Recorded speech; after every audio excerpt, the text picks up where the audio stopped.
Welcome back to another episode of The Daily Show. This is hashtag number 12. I'm liking these little shows. Today, we're going to be speaking about a few different things. We're going to be watching a couple of clips on YouTube from the real Irish media. The real Irish media. You know, there's people out there doing independent media for Ireland, and they are telling the truth. We're going to go over to those boyos and those girls to find out what they're up to and what they're exposing. We're going to be speaking about that. And I have to apologize. I dropped the video yesterday, and the video, I got the dates wrong, so I deleted it because I thought the protest was this Friday, but it's actually Monday. I don't know about you, but lately I've been all over the place. I've been literally all over the place, so forgive me on that one. So the protest in Dublin is this Monday. I'm going to go down to it. You should go down to it if you're free. I got that day free to go down. I'm going to be doing interviews. I'm going to be recording the whole thing. If anybody wants to meet us down there and you want to have your say and you want to talk about a few things and you want to get your uncensored opinion, I have uncensored platforms that you can put your uncensored opinion on. That, you know, even on this platform here, I'll put it on here. So don't worry about that. You can have your say. You know, the people's voice is the most powerful voice in the world. I'm not looking for celebrities. I'm not looking for Bono to come on here and give me a lecture. I'm looking for you guys to show up and have your say, and for you to hammer home how you feel about your country, regardless of what that view is. Regardless, I'm going to go down as not a journalist, but to take the neutral view and to make sure that I'm filming everything and taking it from different angles. So I hope to see you there at the protest to have your say. I come from the angle here that the government in Ireland has turned tyrannical, just a bit like the Canadian government with their hate speech laws and things like that. You know, the hate speech laws aren't set up to target horrible people online. We've all been the victim or the whatever of a little bit of trolling here and there, but I mean, realistically, they're set up so you can't speak your mind. And the fact that you can do time in prison if you're caught with a risky meme on your phone is a little bit sketchy to me. Like, the Irish government has turned very, very tyrannical. You know, I've got no words for Sinn Féin. There's still a lot of Shinners supporters up here, and they're just looking for what it is. You know, there's independent parties now. We're going to get into this into the video. We're going to speak about, you know, wolves in sheep's clothing with the new nationalist parties coming up through the ranks. What you need to watch out for if they come into power. You really need to keep your eye on the ball with them, because they could sell out to Europe as soon as they see those dollars, as soon as they see those euros, as soon as they see those pounds. They're going to sell out because they've never seen money like this before. So, you know, there's that. We're going to speak about that. We're going to go over to Gripped Media. We're going to react to a human trafficking situation where the Gardaí were directly asked about the human trafficking problem, and I've got my opinions on that. So these are the things we're going to speak about. But what I want to start off with is the video that I deleted yesterday. I got the date wrong, and I want to sort of regurgitate what I said. So basically, to round up what I said yesterday, you need to be going and protesting. If you think you can just bury your head in the sand now and let it, you know, and just let the water go by you, you're wrong about this one. This isn't like years past where you could just play the PlayStation and let your mummy and daddy, you know, fight the good fight. You are the men and women of Ireland. A lot of, you know, there's a lot of stuff going on in Ireland at the minute. We've got the immigration crisis, which is just absolutely devastating the country at the minute. Like, there's so many people homeless in Ireland that need help and they're not getting the help. Or I do believe the Irish benefit system is being fraudulently used at the minute, and they're allowing people to fraudulently use the benefit system. You know, I just need to state that. And while others suffer, while other vulnerable people who maybe don't even know how to sign on or go for a benefit help, they maybe don't even know how to do that. They're suffering on the streets and they're not getting the help. I've talked about in the past how this looks like it's like a repopulation, and when let's talk about Islam here, right? So Islam is an enforcing religion. So the difference between Islam and Christianity, in Christianity, we're taught to love, respect, and to forgive.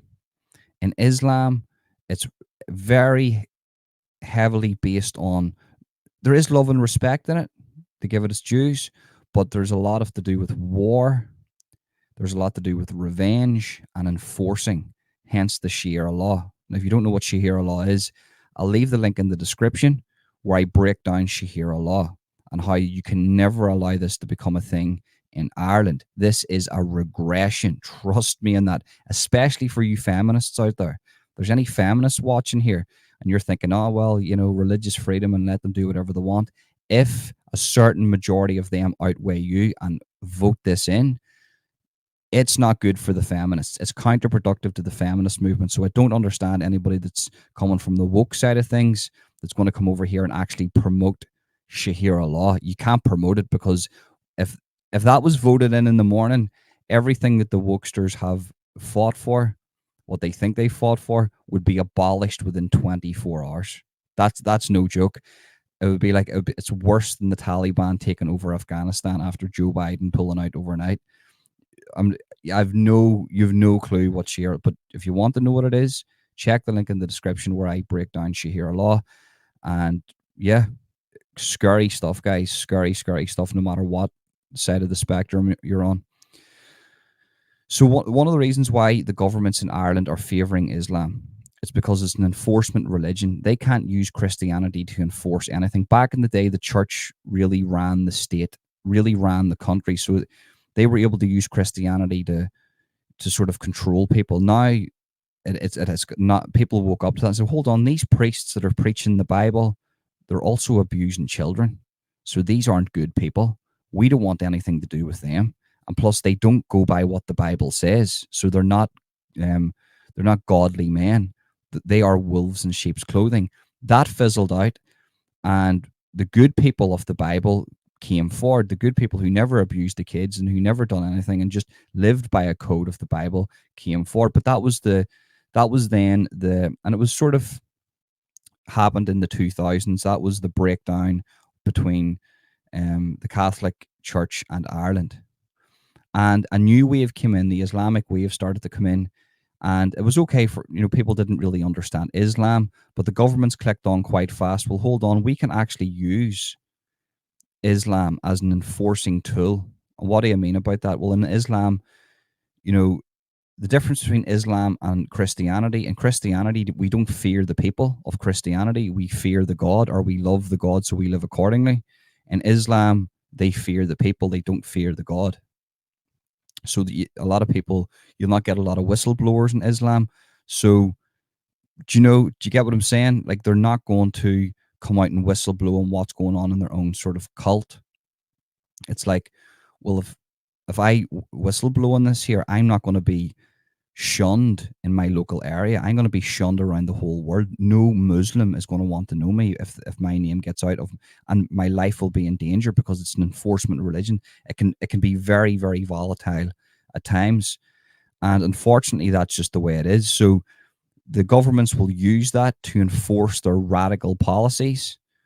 And that's why I've always stated this: the governments are actually anti-woke. The British and Irish government are anti-woke because they promote this strong Islamic sort of way, and in turn, that will abolish any type of wokeism. Because Sharia law Muslims are some of the most conservative people you've ever came across. They're more conservative than any Republican in America. So everything that the wokesters have fought for will be abolished. There you go. I don't know how you feel about that, but that is cold hard facts for you. There will be no religious freedom under Sharia law. That Christianity, you won't be allowed to be a Christian, a Buddhist, an atheist. You have to be um a Muslim, and that's it. There's a young fella, I'm not going to mention his name. He's a young gay man. I know that he's a gay man, and he's on YouTube, and he got caught doing stuff with men, and he's a Muslim, and he had to come out and, like, before he was, like, physically harmed, he had to come out and say, look, I'm going to pray to Allah here for them to forgive me. And I thought to myself, if this was Christianity and This was a young gay man Christianity that was said, look, I'm just going to have to pray to Jesus here to get better. People say, wise up, you've got nothing to be ashamed of. Nobody said that in this comment section, because everybody knew that, your life's probably in danger here, mate. And his life, no joke, his life is in danger, because they homosexuality in Islam is a no-go. It's just, in a lot of these heavy Sharia law countries, they execute anybody that isn't like them, and it's terrible. It's disgusting, and I've stated that's why I'm more woke than anybody, because I'm against that. So I must be woke then. Do you know what I mean? Even though I'm not. Um. So yeah, the governments want to use Islam because they can enforce their policies. Um. The other thing I want to speak about too is the false flags. So there's going to be a protest in Dublin, and what you need to really watch out for is false flags. So government officials, government agents, maybe via an NGO, a bot NGO, that maybe can't be traced, sending in agents to these protests under the alias that they are for the protest and they're siding with the protesters, but really what they're there for is to start a riot. And why the government would do that is to make the protesters look bad, because obviously the protest in Dublin on Monday is going to be totally counterproductive, or not, sorry, not counterproductive, but totally against the narrative of the Irish government. They don't want these people protesting. They want people on the streets from the river to the sea. Palestine will be free. Even though I agree the Palestinians do need to be freed, I'm not anti-Palestine. I'm definitely not pro-Israel. I'm I'm neither. I'm just pro my own country. It's like there's issues in our own country to deal with rather than worrying about another person's issues. Um, but you know where I'm going with that. So, they don't want them there. So what you really need to be worried about is people infiltrating the protesting group and starting a riot just for the sake of making the protesters look bad. That's why I'm urging everybody to go down to the protest and make sure that you bring a camera and you're recording, because you could be the person to catch how if there is a riot. I'm not saying there would be a riot, but that you would be the person to catch the person who started the riot, and they could be identified. Trust me, if it's an agent sent in to make the rioters look, or not the rioters, the protesters look bad and turn it into a riot, you you want to have that footage, because they'll not want that footage to get out, and then people can check up on who they are, where they're from, what they're about, who they work for. So, and you'll notice these people, I sort of have a sixth sense when it comes to this. I can always tell. I remember there was a few protests up here in the north, and I remember seeing people at this sort of siding with the protests, or the against whatever it was. Maybe I've seen a few protests against the Orange Order, and I definitely seen prominent faces of unionism in the crowd with the nationalist supporters that were protesting against the Orange Order. And these are the things that happen. And riots always kicked off. We know, what the North's like with riots, guys. We love a good riot. So, you really need to be careful about being infiltrated by government agents that will start a riot just to make you look bad.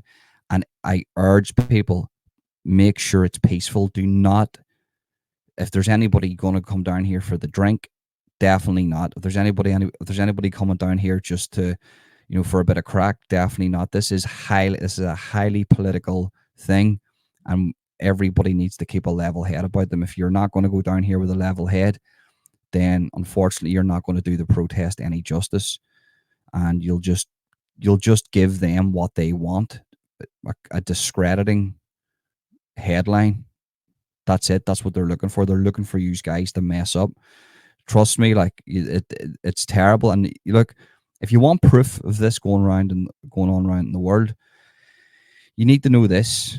In America, the Democrats are ruthless. It's the same as the left wing politicians here in Ireland and England. They're absolutely ruthless, and they will do anything to win.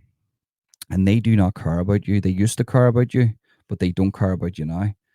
You know, the the, the Antifa riots in America, before Antifa rioted, there was literally the government dropped off bales of bricks around the areas for Antifa to use.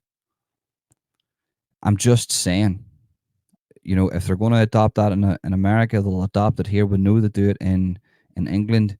Trust me, you need to be very, very careful at these highly political protests. Um, yes, and the other thing I want to speak about is the LGBTQ doctrine. So it is a doctrine, and it's being taught to kids in schools in Ireland and England. I've read the curriculum in Europe that they're going to adopt in Ireland, and I think they're going to adopt it into the UK too. And it's a highly sexual thing. It's a hypersexualized curriculum targeting kids as young as 1 years of age, like what parents should be talking about with their kids right up until they leave high school. And I can only say this one way: it is pedophilic. There's just no other way of saying it. Whoever wrote this is a pedophile. It's absolutely disgusting. No conversation should be had with anybody on. And I'm going. The reason why I say this age, right? For me, it was a critical age for me. At 14 years of age, I I was aware of women before that, but it was only I really wanted to act upon my urges at 14. And I think 14 is a good age. 13, 14 is a good age to have for a son and his father to have a conversation about the birds and the bees and about how things work. That's a good age, right? But under no circumstances should any adult, whether that be a teacher or a parent, be having the conversation with a 2-year-old about whether they are the right gender. And in this handbook, this curriculum handbook for the teach the kids, they're talking about teaching like 2-year-olds about exploring gender identity. To me, that's demonic. As a Christian, that is 100% demonic. And no children that shouldn't even be a thing. What you're doing there is you're planting a seed because you want them, you know, the statistics will go up of the people wanting to be like that. Do you know what I mean? Because their little minds are so susceptible to information. Like you learn hyper fast from as soon as you come out of that womb, you're all the data is just going into your brain. So whenever you have these dirty, disgusting men writing these handbooks on how to indoctrinate children, they understand between the ages of like 1 and 6 determines an actual person's personality whenever they get older. And obviously there's variables in that, and there's you can have people that are intersex. That's completely different. That's a completely different topic. Intersex is different. You can be a hermaphrodite, you can be born with both. They are rare things. We're talking about a curriculum for the society of the average. Obviously we'll have to have things set in place for the rarities in life, but what this handbook is, and I can't go through the whole thing, but it was a sexually charged curriculum directed at children, and it's a part of the LGBTQ doctrine that is out to target children. And that is just I'm not talking about the adults, but that is what that is. And I read it and I was near physically sick. And that's what they're talking about, talking with babies, like like infants, toddlers. Whenever you got up right up into the teenagers age, it was radical, man. I was like, I could imagine if somebody had this conversation with me whenever I was 14, I'd be thinking to myself, what in the holy sweet mother of are you talking about right now? But then you think to yourself, I came from a very male dominated family. I'm the eldest of 5 brothers. If I came from a feminized family, would I adopt that more? Possibly. If I had 4 sisters underneath me, maybe I might be more susceptible to you know one of these one like that type of ideology. Do you know what I mean? Or maybe it didn't have a family. Maybe it was looking for like an acceptance. Maybe it was just maybe it was just gay. Maybe it was just a gay man, and I've got this teacher telling me maybe you're born in the wrong body. Maybe you're trans. Do you know what I mean? So we need to be very careful. These conversations with children need to be heavily, heavily censored. And what I'm seeing with the LGBTQ doctrine that is being implemented into the England, Ireland, and the West in general, is you're getting these little handbooks and these curriculums that are targeting hypersexualized handbooks that are targeting children that are given to teachers to speak to children. To me, that is the devil is in the detail, and we need to be very, very careful on and we need to protect our children, just like we need to protect our children from religious whack jobs. Like, like you wouldn't leave your kid off with a priest, so why would you leave your kid off with a whack job teacher that believes that there's 100 genders? Like, think about that. You just wouldn't do it. And there is parents out there that would do it because they're whack jobs. And if there's any parents out there that's doing this type of stuff to their children, you're a disgrace.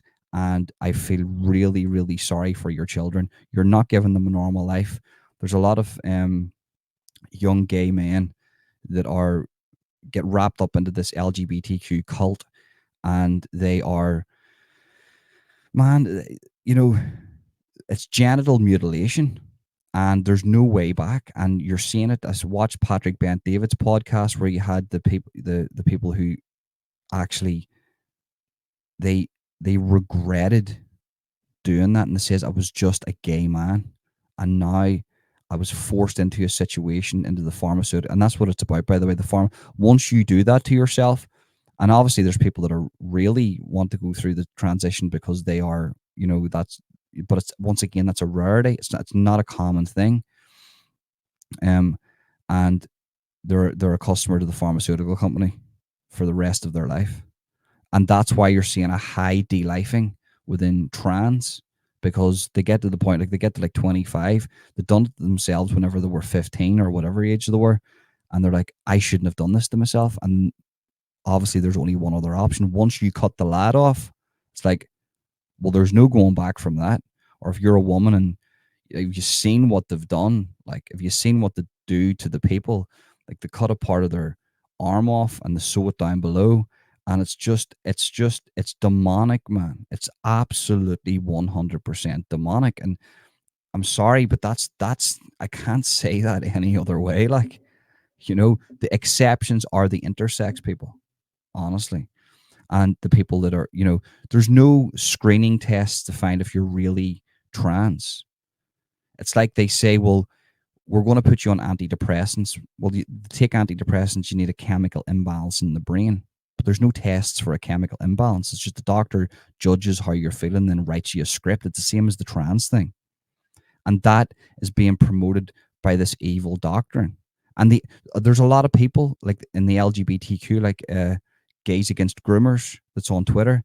They're sort of a form of they're involved with the LGBTQ, but they are hyper against this targeting of children. And I would ask the question, right, when it comes to like drag queen story time and things like that, what is the obsession with children?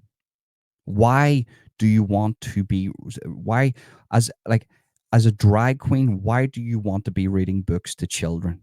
I don't understand that. What is that to me? Being a drag queen is a show, and it's an adult show. So why do you want to be reading books around children if you're not there to just target them for whatever agenda? Do you know what I mean? So that's swept into Ireland, that's swept into England, and it's disgusting, man. I can't stress it enough. If you're a parent and you're in two minds whether to go one way or the other, listen to Uncle Ronan here. Trust me in this here. It's a demonic agenda uh, targeted at your poor children. And please, please get away from it. Please get away from it.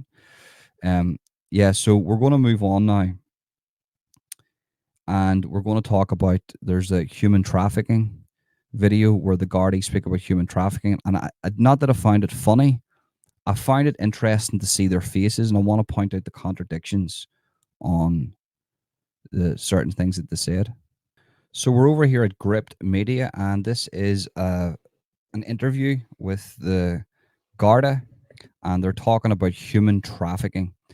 And somebody told me read the description because you're not going to believe it, and I didn't. Like, so I'm gonna just go down here. Flashback.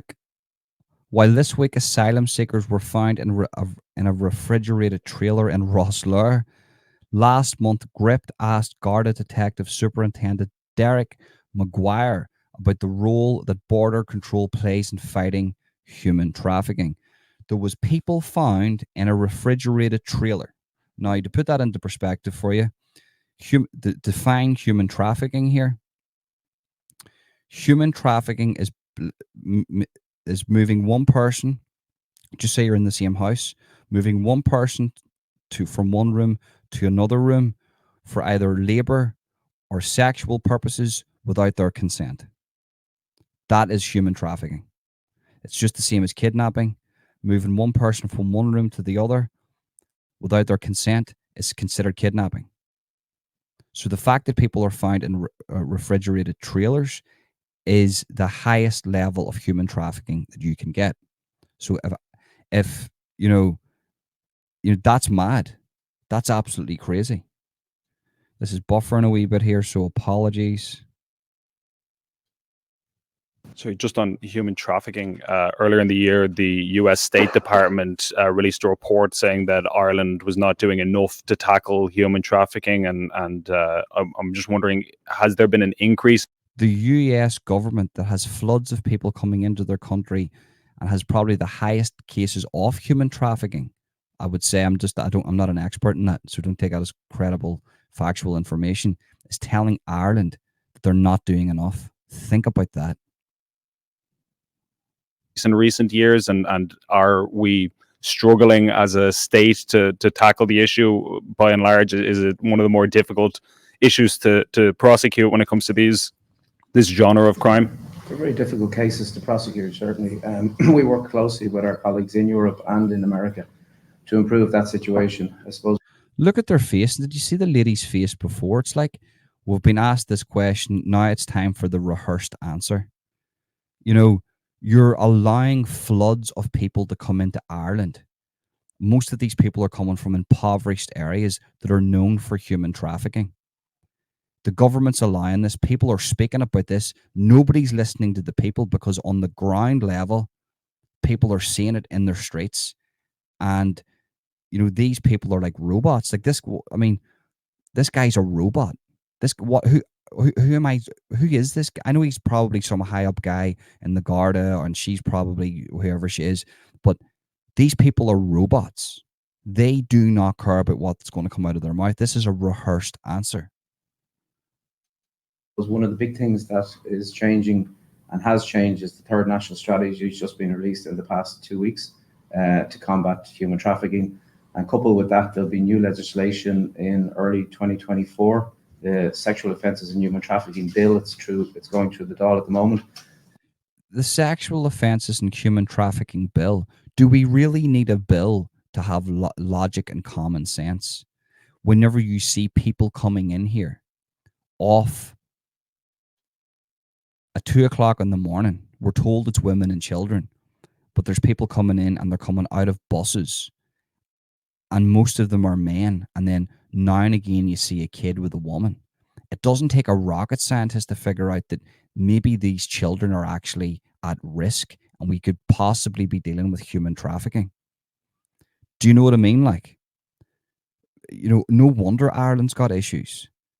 A bill, you're going to put a bill through and you're going to get a couple of fat cat politicians to look at and go, yeah, it's fine. Throw a couple of euro at it, it'll be sweet. No. It's in front of our faces. The people are seeing it. And these people, this is just a rehearsed answer. What you're seeing here is just, this is Ireland's version of the deep state. People that will never really lose their job. They'll always have power in something, and they'll always have rehearsed answers already pre-set up for them. Do you know what I mean? and that will change the national referral mechanism for identifying victims of human trafficking. I can identify victims of human trafficking for you.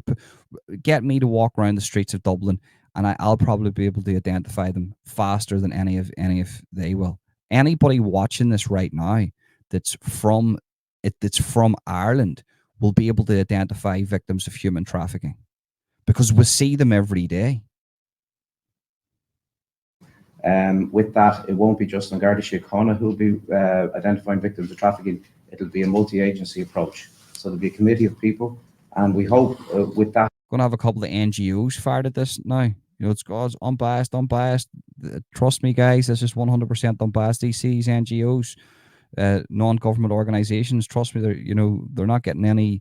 They're not connected to the government whatsoever. Completely unbiased. And then you find out that,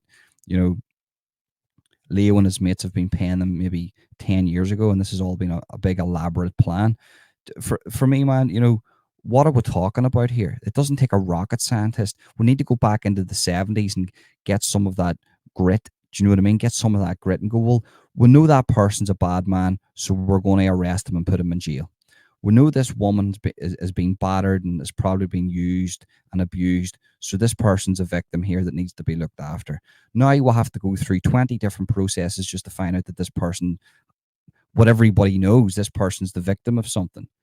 Do you know what I mean? You are allowing them in. You are the facilitators of human trafficking. Ireland is facilitating this human trafficking. So this is like they're investigating themselves. They're trying to fix themselves. What you really need is you need the boys from the US, a couple of boys from Texas to come over here that aren't connected to Ireland and don't care about the Irish money. They've got enough money of their own. They're going to come in here and make an absolute cunt out of every single one of these and go, do you know what? You all don't have a clue what you're doing. This is what you need to do. Do you think this fella's going to do absolutely anything? This fella can't wait to get to the bar. He's thinking about, when can I get out of here? That change in legislation that more victims will be recognised. And obviously, if we recognise more victims, we can help them and give them the suite of services that they're entitled to in legislation, but also it'll identify the organised crime groups that are exploiting these vulnerable people, and we'll hopefully bring them to justice and prosecute them before the courts. I sure could tell you the organised crime groups that are doing it, the people that are facilitating, who are bringing them in. I would say, and this is an educated guess, 90% of the human trafficking coming into Ireland is coming in via the asylum seekers and the refugees. There you go. So there you go. That's what you can target. This isn't, you don't have to be Sherlock Holmes to figure this out. So put a wee bit of resources into that, and you'll find that out. And I'm not talking about, Inspector Doofus sitting at the, border control or whatever, writing down people's names, and there's him with spit hanging out of his mouth and he doesn't have a clue what he's talking about.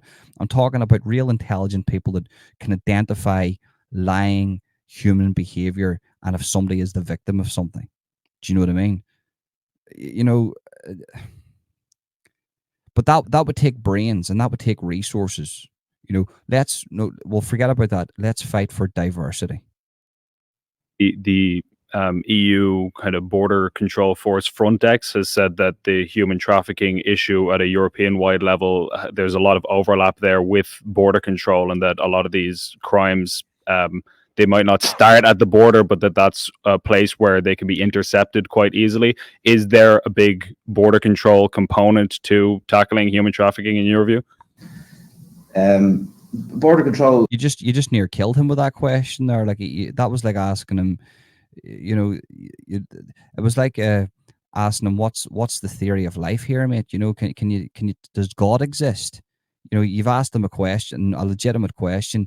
This possibly could be coming in here from, the people that we're allowing into the country. We're actually opening the border to them. Could this be an issue?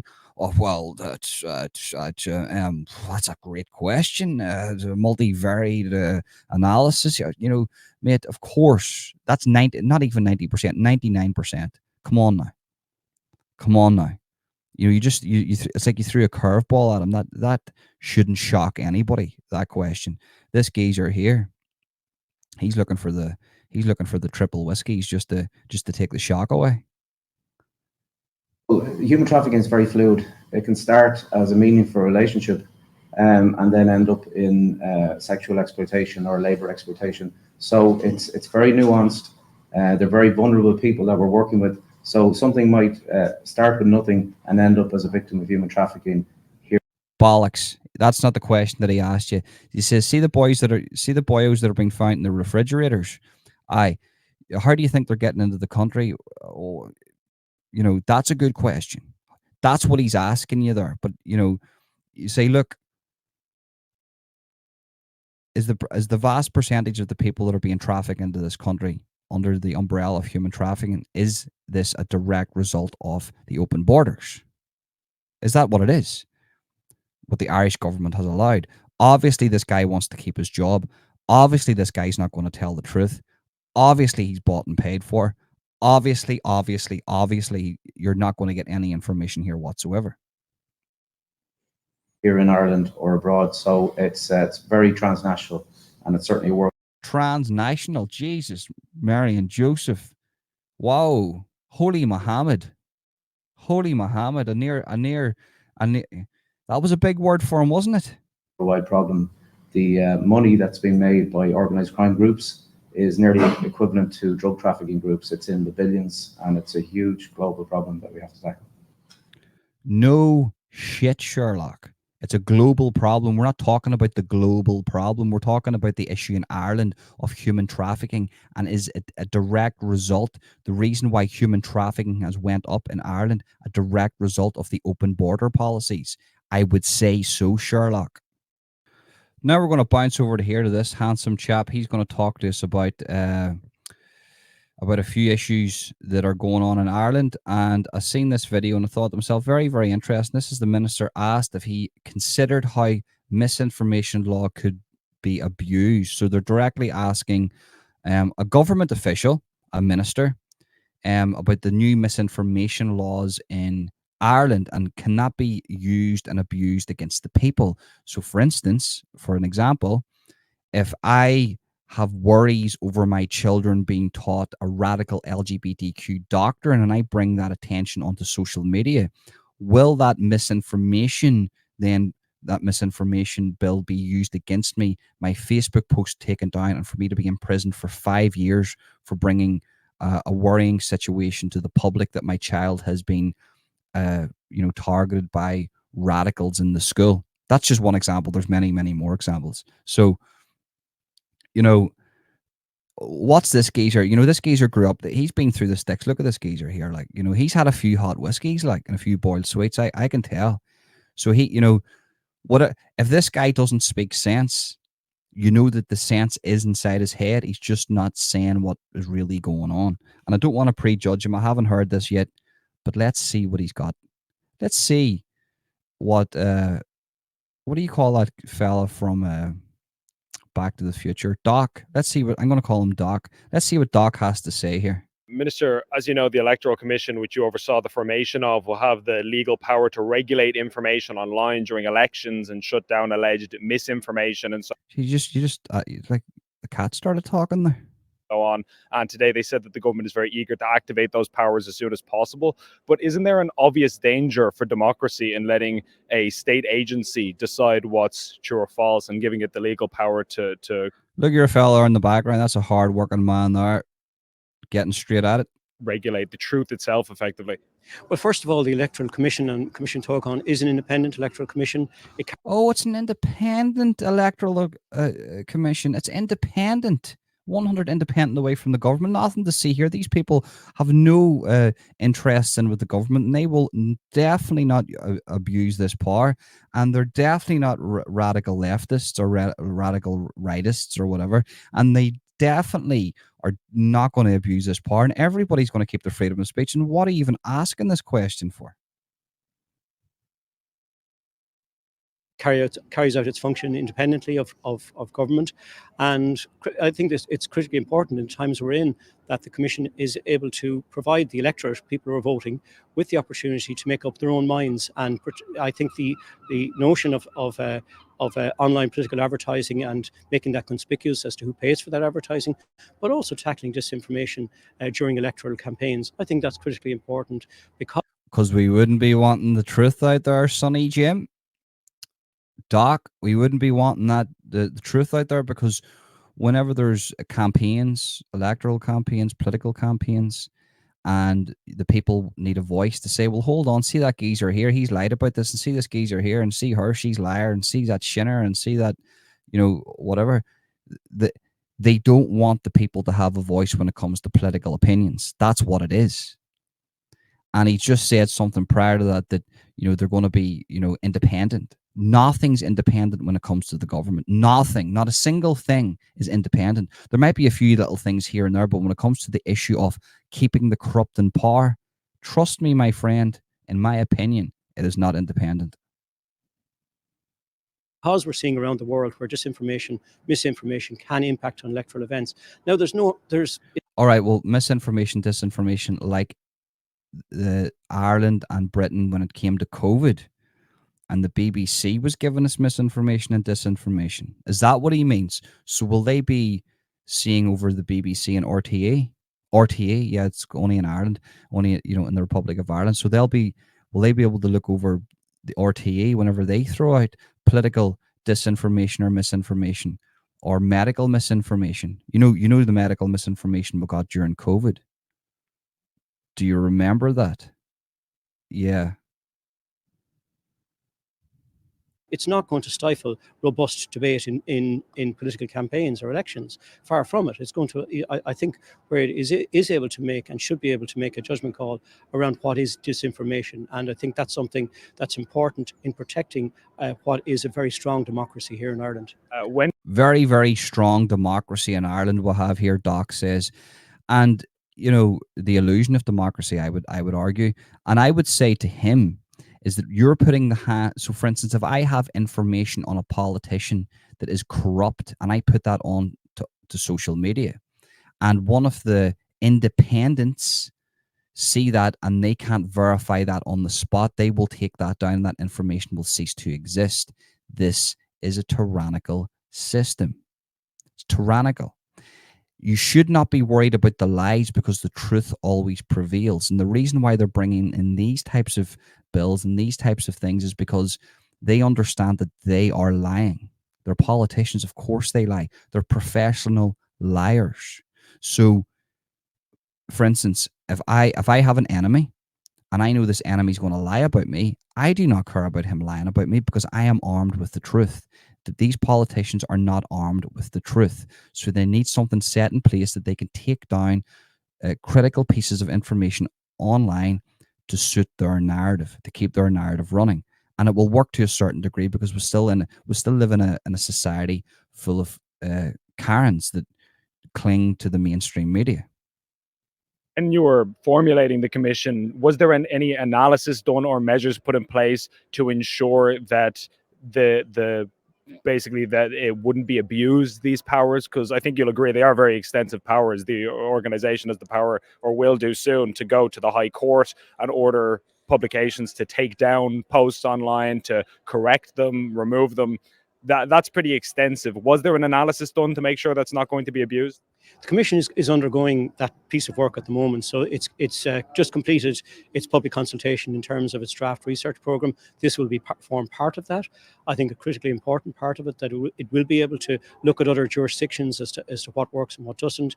But I think we will allow the Commission to do any jurisdiction around the world that has implemented these types of radical hate speech bills or radical disinformation or misinformation bills to crack down on online activity is a tyrannical system. Whether that be Australia, America, the Netherlands, Britain, we know that. And it can never be unbiased because you're dealing with people. That's why it needs to be an open and free place. Yes, no homophobia. Yes, no racism. Yes, no religious persecution. But if a person has a political opinion about a political situation, under no circumstances should that post or social media, whatever, picture or whatnot, or even meme be taken down. If it's taken down, you're living in a tyrannical system. Simple as that. And there's no way that who's going to screen the screeners? Do you know what I mean? Every single one of these people are going to be handpicked that's going to be given bits of information that's online. They're all going to have their own political opinions. So for that reason alone, just like, for instance, I'm going to use for an example the death penalty in America. There's like 40% of the people that are on death penalty in America actually didn't commit the crime. So for that reason, I think it should be abolished. The same goes for this. It's the same logic applies to this.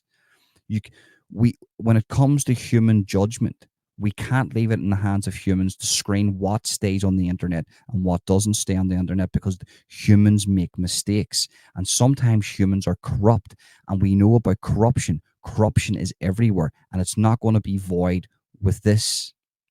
There's going to be massive corruption in this, and this is why every Irish man and every Irish woman and every Irish person should be against this, even if you're on the left. Because do you think it's just going to be censoring right-wing issues? They will come after all issues. All issues. For another example, imagine if Sharia law comes in. Sharia law is voted into Ireland because there's more Muslims that support Sharia law than there is Irish people that oppose it. Well, now, if you're left-leaning and you're against that because you're for freedom of expression, freedom of speech, you're pro-LGBTQ. Well, once Sharia law comes in, they abolish all of that. So if you speak up against that under their terms, they can take your opinions off social media and they can take your voice away from you. So it affects everybody, not just the righties. It affects the lefties too. It will not stop at you, and that is the left eating itself alive, essentially.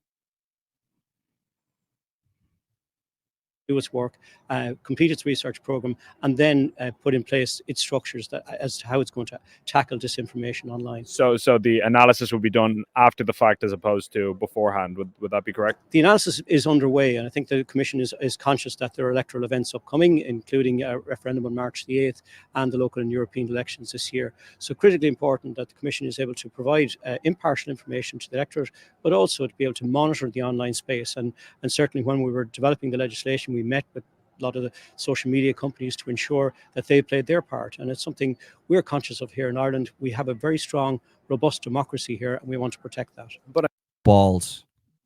Why is this dinosaur even speaking about this? What? I would rather a pink-haired, radical, feminist, leftist speak on this issue, because at least I know what's going through her head or his head. Because this dinosaur here doesn't have a clue what he's speaking about. This dinosaur, Doc Martin here, thinks that he is saying the right things, and he doesn't have a clue what he's speaking about. And I'm going to stick by this point. The only people that want to bring in these types of laws are afraid of the truth getting out. Because if you're armed with the truth, you don't worry about lies. They're worrying about the truth here. They're worrying about the truth getting out, and that's why they're bringing it in. And that's the cold, hard fact. I mean, we've look. He can't get away fast enough. Look, he's like, oh yeah, you don't press me in this matter even more. This is what Ireland votes for. People see this geezer here, this dinosaur. People vote for him. People vote for him, and he thinks he's entitled. He thinks that was a reasonable answer. He never even expressed his own worries. I would have appreciated if he says, well, look, this is infant stage and we don't know how this will go. If there's any hiccups to this, we're going to abolish it straight away, because I think everybody's got the right to have an opinion. He never said that because he thinks you don't have the right to an opinion. He doesn't want you to have an opinion. He wants you to keep the corrupt in power, and he wants to spin his narrative for you to penetrate your psyche, to corrupt your opinion on voting. That's what it is. There's no other way that works out. Right, guys? So we spoke about a lot there. I mean, I went a bit hard on them, didn't I? or was it too easy on them? I don't know. But yeah, the two videos that were shared there, the human trafficking one, what I can say, rehearsed answers by robots that literally didn't care, because the reason why they're allowing all these people into the country is because they're able to vote and to keep the corrupt in power. Also, they're armed with a dangerous ideology that they support because it can enforce their policies. So it's like a double whammy for them.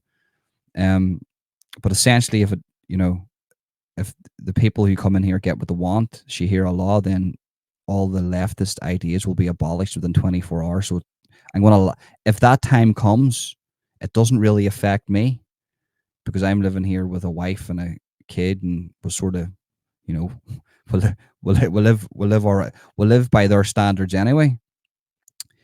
Apart from the whole covering thing, my wife doesn't cover. Like, if I try to put something on my wife like that, she'd probably batter me, because she's a Scouser, you see. And the right hook from a Scouser woman is like being hit by Mike Tyson. I'm not going to lie to you. Not that she's ever done it. Now, I'm not saying I've ever been the victim of domestic violence, but we've messed about, and she's hit me with that right a few times, and it hurt. I'm not going to lie to you.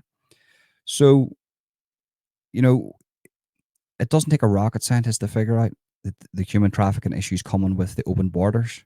Obviously, if I was a human trafficker, I would think, well, where can I bring people? Right, give me a list of countries that have open borders. Ireland, great. Have they got money? Yeah, they've got a few pound about them. Right, let's set a price. What can we do? Labour, no sweat. Leo Varadkar likes everybody. He wants more diverse people. Right, let's go with his narrative. We'll go all around the world. We'll get all the different cultures, and we'll bring them in refrigerators. Right, no sweat. Bring them in and start selling them. Do you know what I mean?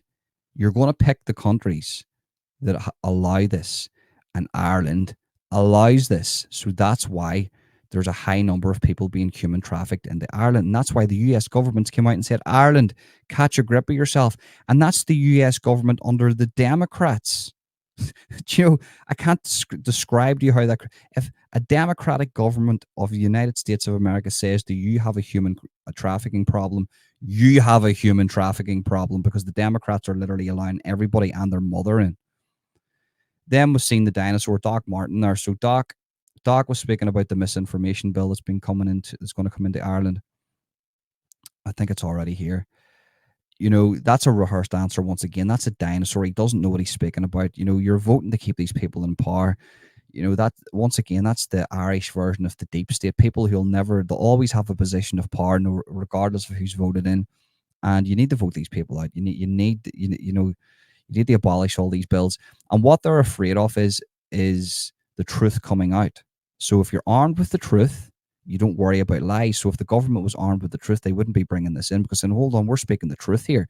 We don't care what Joe Soap has to say online, because whenever we tell the truth, the people will know. No, not because they're not telling the truth. They have to censor the truth.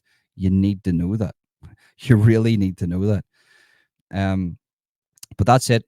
The Daily Show, hashtag 12. Thanks everybody for tuning in. Crazy times ahead. Make sure you get down to Dublin on Monday. I hope to see you there. I'll be doing a few interviews, and I'll be doing a few, just taking a few videos and stuff, and seeing the people and feeling the energy. That's it, guys. Thank you very much for tuning in. Peace.